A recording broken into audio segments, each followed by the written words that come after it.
My name is Dr. Anthony Levatino. I'm a practicing obstetrician-gynecologist, and I've performed over 1,200 abortions.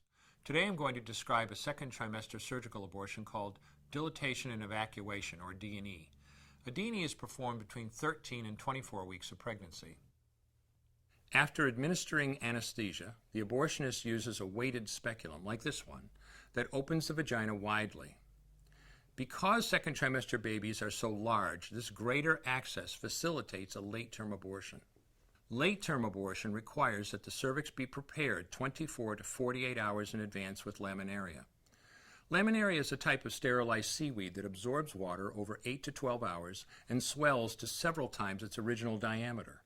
Once removed, metal dilators can be used to further open the cervix as needed. Once the cervix has been stretched open, the suction tube is placed inside. A baby at 20 weeks gestation is as big as the length of my hand, from head to rump, not counting the legs. The suction machine is turned on, and pale yellow amniotic fluid surrounding the baby is suctioned out through the catheters.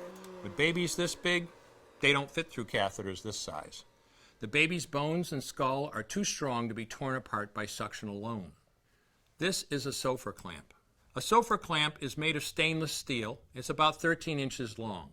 The business end is about 2.5 inches long and a 1/2 inch wide, and there are rows of sharp teeth. This is a grasping instrument. When it gets a hold of something, it does not let go. The abortionist uses this clamp to grasp an arm or leg. Once he has a firm grip, the abortionist pulls hard in order to tear the limb from the baby's body. One by one, the rest of the limbs are removed, along with the intestines, the spine, and the heart and lungs. Usually the most difficult part of the procedure is extracting the baby's head, which is about the size of a large plum at 20 weeks. The head is grasped and crushed. The abortionist knows he has crushed the skull when a white substance comes out of the cervix. This was the baby's brains. The abortionist then removes skull pieces.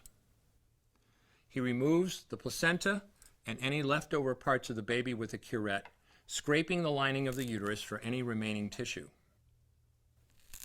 The abortionist then collects the baby parts and reassembles them to make sure that there are 2 arms, 2 legs, and all the pieces. Once all the parts have been accounted for, the abortion is complete. For the woman, this procedure carries a significant risk of major complications, including perforation or laceration of the uterus or cervix, with possible damage to the bowel, bladder, and other maternal organs. Infection and hemorrhage can also occur, which can even lead to death.